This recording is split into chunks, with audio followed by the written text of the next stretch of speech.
আমার নাম অনিতা এবং আমি মার্কেটিং এক্সিকিউটিভ পদে চাকরি করছি। আমি জানতে চাই যে আমি আমার এক মুসলিম বন্ধুর কাছ থেকে শুনেছি যে শেষ পর্যন্ত সকল মুসলিম নাকি জান্নাতে যাবে এবং যারা অমুসলিম তারা সবাই জাহান্নামে যাবে। তো আমি এ বিষয়ের ব্যাখ্যা জানতে চাচ্ছি।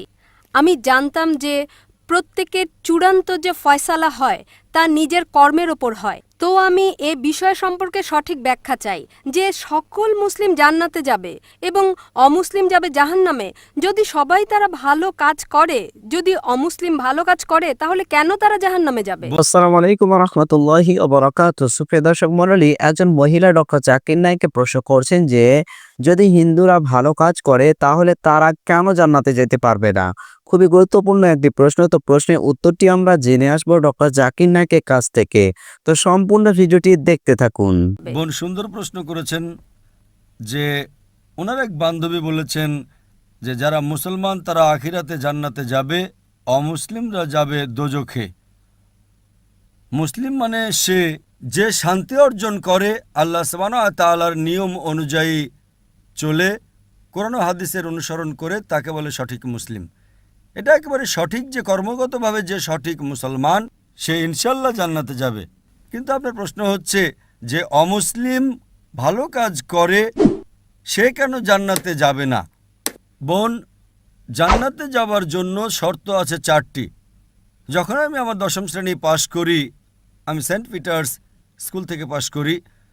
যখন আমি আইসিএসসিতে ছিলাম 10ম শ্রেণীতে, তখন পরীক্ষাতে আমার 6টি আবশ্যকীয় বিষয় ছিল: ইংরেজি, গণিত, বিজ্ঞান, ভূগোল, ইতিহাস, হিন্দি।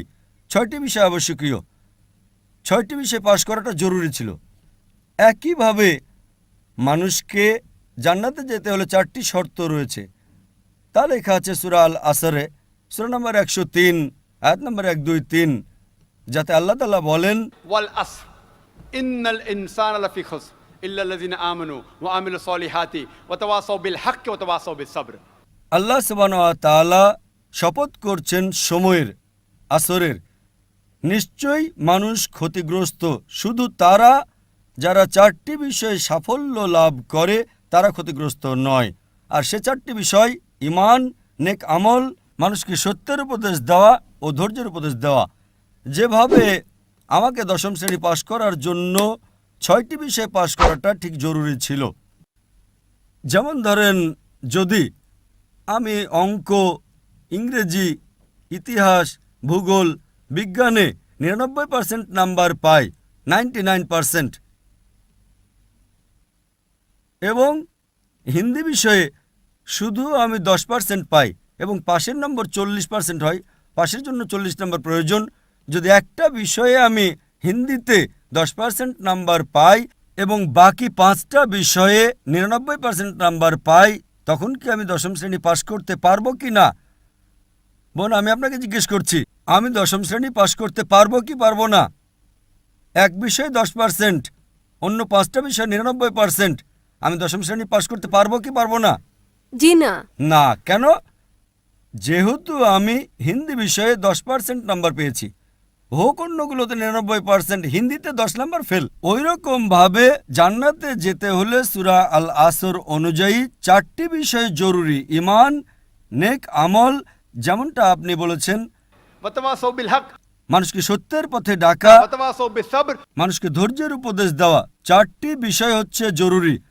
এই 4টি বিষয়ের মধ্যে যদি একটিও বাদ চলে যায়, বিদ্যমান না থাকে, যদি আপনি একটি বিষয় ফেল করে থাকেন, আপনি জান্নাতে যেতে পারবেন না।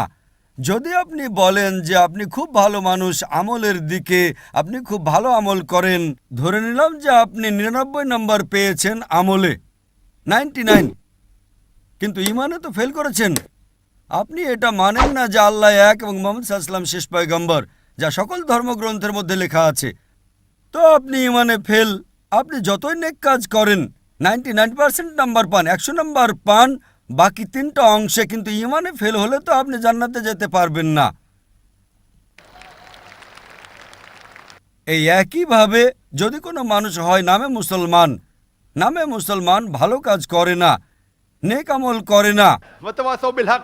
আহ্বান করছে না লোকদের, সত্যের পথে ডাকছে না, কিংবা মানুষকে ধৈর্যের উপদেশ দিচ্ছে না, শুধু নামে মুসলমান, মোহাম্মদ, সুলতান, জাকির, আব্দুল্লাহ, তো সে জান্নাতে যাবে না।